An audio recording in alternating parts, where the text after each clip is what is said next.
Boa noite, movimenta o corpo, lembrando, lado para frente também, veja como que está teu corpo agora.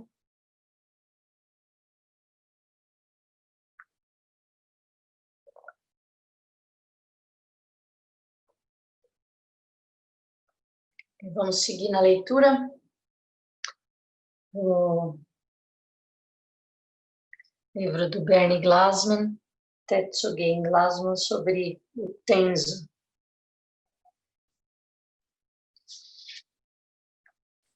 Ele falou ontem, né, sobre os fantasmas famintos, que a gente costuma dizer espíritos famintos. E bem bonito que ele traz a questão do compromisso, né? Que a única coisa que o compromisso é ilimitado, o compromisso de acabar com a fome, com a miséria do mundo. O que nos limita é o pensamento, né?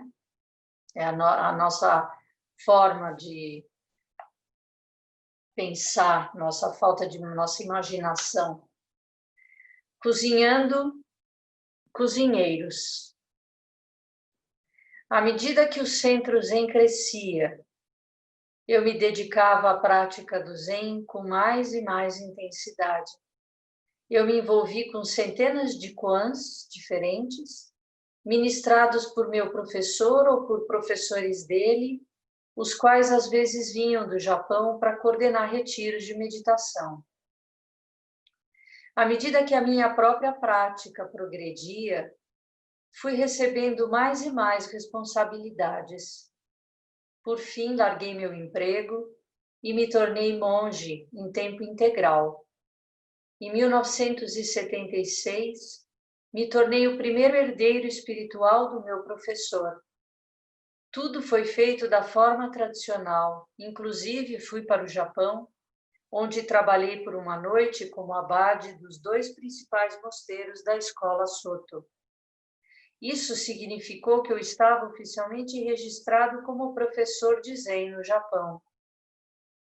Quando retornei do Japão, eu mesmo comecei a coordenar retiros sob os olhares atentos do meu professor.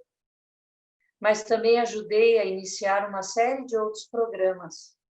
Abrimos uma clínica no bairro que atendia a diversos bairros vizinhos. Fundamos uma editora especializada em livros sobre a prática Zen. Nós também administrávamos um negócio de paisagismo e outro de carpintaria. E compramos e reformamos um prédio de apartamentos na quadra ao lado. Todas essas atividades podem surpreender as pessoas que pensam que o Zen ou a espiritualidade representariam um afastamento passivo da vida. Mas, na realidade, o ativismo é uma parte muito importante do Zen. O insight e a tranquilidade que podem surgir da prática espiritual deveriam abrir nossos olhos para os problemas das pessoas ao nosso redor e nos tornar mais eficientes. Em 1976, retornei a Nova York para começar uma comunidade Zen com minha mulher e família e alguns alunos. Nós, praticamente, não tínhamos recursos, mas desde o começo nosso projeto era muito grande, imenso na realidade. Eu sabia desde o início que teríamos que fazer uma comunidade que incluísse e integrasse todos os pratos principais da vida. Começamos com o prato da espiritualidade. A prática do Zen era nossa referência espiritual. A seguir vinha o segundo prato, o prato do sustento. Nós queríamos desenvolver uma forma de nos sustentar, um ganha-pão que nos ajudasse e aos outros. E nós queríamos ficar envolvidos com a comunidade, no mundo do serviço social, de forma que transformasse a vida das pessoas que estávamos ajudando. Então, eu não queria iniciar um negócio que daria emprego só para alguns alunos Zen. e que beneficiasse apenas a nossa comunidade. Eu queria começar um negócio que também pudesse proporcionar trabalho e qualificação profissional para outras comunidades. Mais que isso, eu buscava um jeito do negócio se tornar em si mesmo uma força de mudança social e uma via de transformação espiritual. Nosso projeto para o terceiro prato, o serviço social, também era muito amplo. Nós não queríamos apenas alimentar algumas pessoas. Nós queríamos erradicar totalmente a carência de moradias, primeiro em Yorkers, onde morávamos e trabalhávamos, e depois no resto do país. Alguns anos depois de nos mudarmos para Nova York, a comunidade Zen fundou um albergue da família Greystone e comprou um prédio abandonado de apartamentos na Avenida Warburton, 68. 2 anos mais tarde, a Greystone Builders, uma pequena companhia de construção fundada para fazer reformas, terminou os trabalhos nessa Warburton, 68. E 18 famílias se mudaram para seus novos apartamentos e começaram um processo de educação, aconselhamento e treinamento vocacional. E agora já começamos a reforma de mais 2 prédios de apartamentos. Em todos estes projetos, eu estava buscando uma forma de cumprir meu compromisso de oferecer a refeição suprema a todos os seres sencientes. Ele aqui ainda usa sencientes, ou foi traduzido assim. É claro que, de um ponto de vista, esse compromisso é impossível de ser cumprido. Simplesmente há demasiados fantasmas famintos neste mundo, com muitas necessidades para serem atendidas. Ninguém pode preparar tal refeição sozinho. Mas o cozinheiro Zen não tenta preparar essa refeição sozinho. O cozinheiro Zen está sempre preparando outros cozinheiros, que ensinam outros cozinheiros, e assim por diante, infinitamente. Desta forma, uma só pessoa pode gerar um efeito formidável. Uma simples refeição pode se transformar em um grande banquete. 2. Como cozinhar? Então, era cozinhando cozinheiros, né? Agora é como cozinhar. Quando Dogen perguntou ao cozinheiro Zen do templo chinês por que ele não botava seus assistentes a fazer o trabalho pesado de secar cogumelos ao sol quente, o cozinheiro disse: eu não sou outra pessoa. Da mesma forma, nós temos que perceber que esta vida é a única vida que temos. Ela é nossa agora mesmo. Se não cozinharmos nós mesmos, estamos desperdiçando nossa vida. Mantenha seus olhos abertos, Dogen instruía. Lave bem o arroz, coloque-o na panela, acenda o fogo e cozinhe-o. Há um antigo ditado que diz: veja a panela como se fosse sua cabeça, sua própria cabeça. Veja a água como se fosse o seu sangue. Quando cozinhamos e vivemos com esse tipo de atenção, os atos mais ordinários e os ingredientes mais humildes se revelam como verdadeiramente são.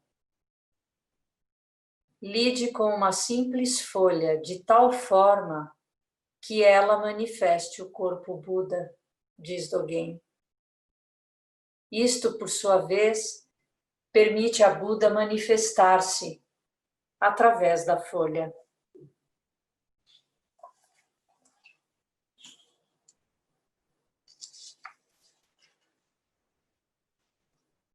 Acho que dá para ler mais um. Transformação. Cozinhar, como a vida, diz respeito à transformação. Quando cozinhamos, nós trabalhamos diretamente. Quando cozinhamos, nós trabalhamos diretamente com as forças elementares do fogo e calor, água, metal e barro. Colocamos a tampa na panela e esperamos o fogo transformar o arroz. Ou misturamos a massa com o fermento e colocamos no forno para assar. Há algo de oculto, quase mágico nisso. Esse tipo de transformação envolve uma certa dose de fé. Nós trabalhamos duro para preparar o alimento. Lavamos o arroz, amassamos o pão, quebramos os ovos. Medimos os ingredientes cuidadosamente. Nós misturamos, mexemos e juntamos. Mas aí temos que esperar. Temos que deixar o fogo e a água transformar o alimento que preparamos. Mas também temos que manter nossa atenção nas coisas. Temos que estar conscientes do que está acontecendo. Para o cozinheiro zen, o antigo ditado, uma panela vigiada nunca ferve, é apenas uma meia-verdade. Nós deixamos a panela tampada na maior parte do tempo, mas também levantamos a tampa um pouquinho de tempos em tempos para provar a comida. O cozinheiro zen segue o caminho do meio. Nós temos que ter fé que a sopa vai sair, mas mesmo assim, checamos de vez em quando. O cozinheiro zen realizado é como que um alquimista. Ele ou ela podem transformar venenos em virtudes. O cozinheiro zen não faz isso adicionando algum ingrediente secreto, mas deixando algo fora. O cozinheiro zen deixa de fora nosso apego ao eu. Por exemplo, a raiva é considerada um veneno quando é automotivada e autocentrada. Mas retire-se aquele apego ao eu que surge na raiva e a mesma emoção pode tornar-se a poderosa energia da determinação, a qual é uma força muito positiva. Retire-se o aspecto autocentrado da ganância e esta pode tornar-se o desejo de ajudar. Retirada a auto-orientação da ignorância, ela se torna um estado de não saber, que permite que coisas novas surjam. Que lindo isso, né? Às vezes a gente fala, né, que a raiva é um motor propulsor, né, que ela pode provocar a gente num caminho transformador bom, mas desde que tire essa ideia do eu, né? Que se desapegue desse eu que surge na hora da raiva, né? Que muitas vezes é o motivo da raiva, né? Pode te tornar uma pessoa poderosa ou não, né? Ou fazer você cair, né? Da mesma forma ele fala dos outros, né? Dos 3 venenos: ganância, raiva e a ignorância. É sempre tirando o eu, né? O apego ao eu. Ele fala automotivada, autocentrada, ou self, apego ao self. E não saber.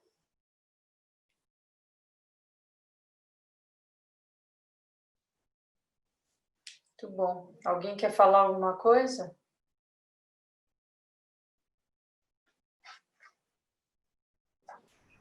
Hi, Sensei. Hi, fala, Thiago. Pode falar. Olá. Belo texto, belo texto. Eu acho bastante interessante, né? Porque existe um pensamento, no geral, de que o ato que uma pessoa pode fazer não é suficiente para mudar uma realidade, né? E o texto, ele, numa passagem belíssima em que ele diz que um simples prato pode se tornar um banquete. Ou seja, não importa se os ingredientes são simples, mas o quanto nós podemos transformá-lo num banquete. Essa ideia do coletivo, né, é muito interessante. É bonito, né? A imagem quando ele fala, acho que vai ter uma parte no texto que ele diz: "Você é capaz de abrir tua geladeira e preparar a melhor refeição do mundo com aquilo que tem, e depois de preparar, oferecer", que eu acho que tem esse aspecto do social, né, que ele fala muito, né, todo o livro é permeado por isso. Acho que todo o caminho do Bernie Glassman é permeado por isso. É muito bonito quando o Dogen Sama fala que o templo é feito de legumes, o legume faz o templo, né? É bem bonito, né? É simples e ao mesmo tempo é ilimitado, como ele fala, né? A gente acha que a gente não vai ser suficiente para gerar toda a transformação que a gente vê necessária no mundo, mas isso é secundário, se vai dar ou não. O desejo sincero é esse ato de preparar a melhor refeição com os legumes simples, né? É bem... Acho que tem tudo a ver com o momento, né, que a gente está vivendo esse livro, né? Ler esse texto hoje, de como às vezes fica difícil para a gente entender o que a gente está passando, né? O porquê, né?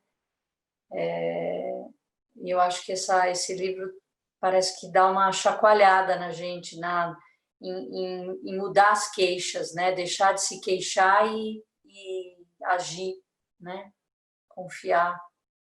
Que é pequeno, é pouco, é muito, né? Muito bom, obrigada. Alguém mais? Uau! Oi, Fê. Oi, eu queria fazer uma pergunta, mas imagino que é uma coisa que você já deve ter pensado sobre isso e não precisa ter uma resposta assim rápida, né?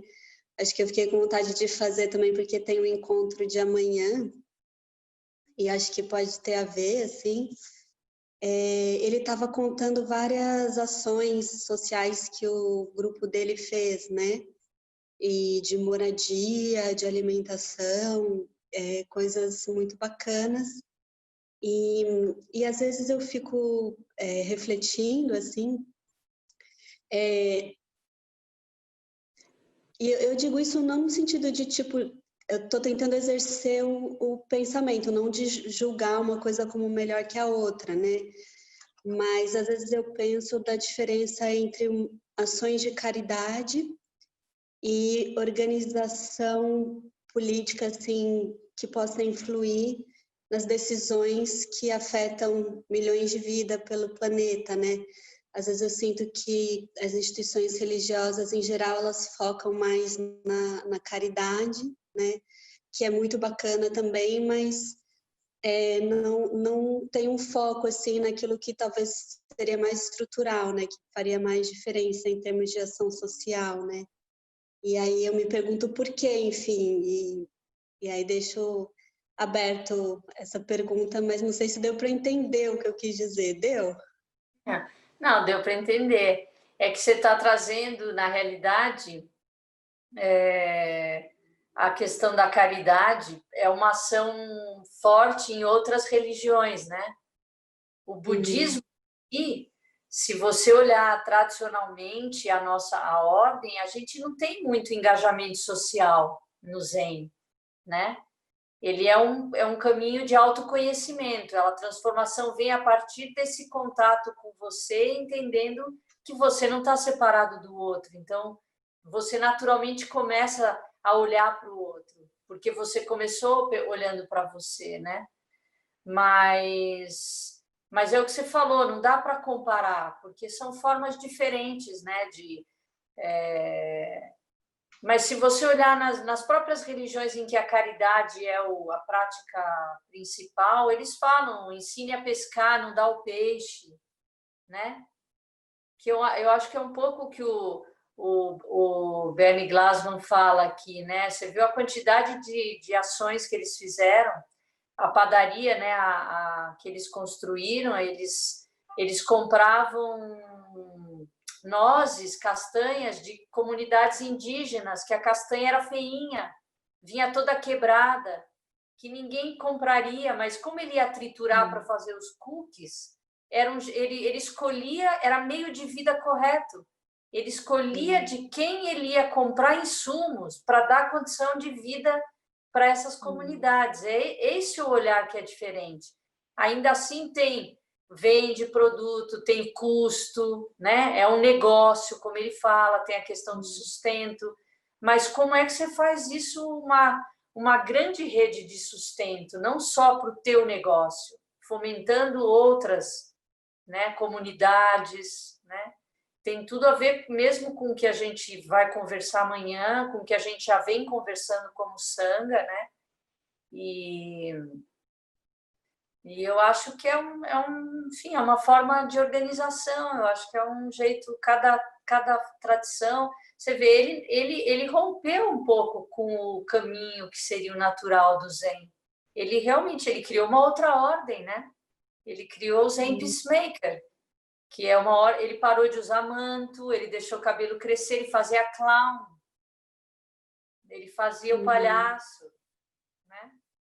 Então, ele trouxe toda a bagagem da prática Zen, do que ele viveu, que foi intenso, né? Chegou num nível... Mas ele realmente traduziu para a vida dos Estados Unidos, a sociedade que ele vivia, né? Enfim, cada gente vai construindo nossos caminhos, né? Vamos fazendo nossas sinapses, né? Nossas reflexões com tudo que está aí e o que está dentro da nossa condição de fazer. Mas o compromisso é imenso, como ele fala, porque a gente pode se comprometer com o ilimitado, de verdade. A gente não pode se frustrar se não realizar esse sonho, né? Mas o fogo é de realizar, né? O que está motivando é de realização completa, né? Muito bom. Obrigada. Mais alguém? Então, vamos lá. Coloca as mãos em gachô, palma com palma. Que os méritos de nossa prática se estendam a todos os seres e que possamos nos tornar o caminho iluminado.